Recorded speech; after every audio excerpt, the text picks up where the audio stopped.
పడి మెట్ల పైకెక్కి గుడికేగు భక్తులకు ఎదురొచ్చే బంగారు స్వామి ఇరుముడులు స్పృశించి శుభమనుచు దీవించి జన బృందముల చేరే జగమేలు స్వామి తన భక్తులనరిల్చు తప్పులకు తడబడి ఒక పక్క ఒరిగెన ఓంకారమూర్తి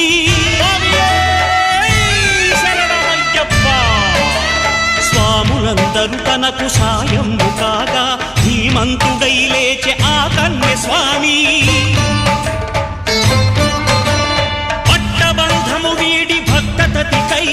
పరుగు పరుగున వచ్చే భూమిపైకి నరుడై